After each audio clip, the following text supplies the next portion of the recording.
Kantara movie तो आपने देख ही ली होगी, लेकिन जिनके ऊपर ये पूरी मूवी बनी, पंजुरली देव, वो कहां से आए? चलो मैं बताता हूं उनकी पूरी कहानी। एक दिन माँ पार्वती जंगल में विचरण कर रही थी। तभी उन्होंने देखा एक नन्हा सा शूकर का बच्चा अपनी मरी हुई माँ के पास बैठा रो रहा था। उस अबोध प्राणी की वेदना देखकर करुणामयी जगदम्बा का हृदय पिघल गया। उन्होंने उस बच्चे को उठाया और अपने साथ कैलाश ले आई। वहां माँ पार्वती ने उसे अपने पुत्र की तरह पाला। शिवजी और माता के स्नेह व स्पर्श से उस छोटे से वराह को दिव्यता प्राप्त हुई। धीरे धीरे वह शिवगणों में शामिल हो गया, असीम शक्ति और तेज से युक्त। समय बीतने के साथ वह वराह बड़ा हुआ और उसका शरीर विकराल होता गया। उसके दांत निकल आए, जिससे उसे तीव्र खुजलाहट सताने लगी। उस पीड़ा से राहत पाने के लिए उसने पृथ्वी पर लगी फसलों को उखाड़ना शुरू कर दिया।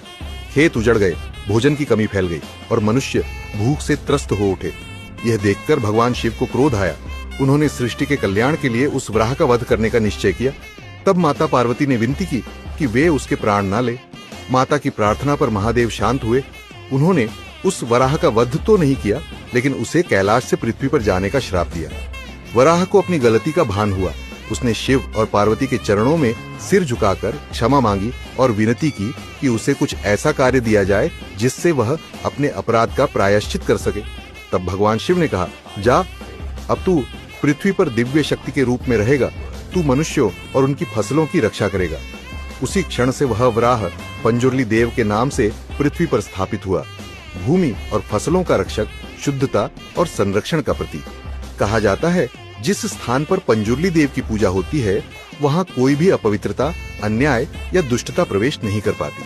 पंजुरली देव की पूजा मुख्य रूप से दक्षिण भारत के कर्नाटक और केरल के तुल्लु क्षेत्र में की जाती है।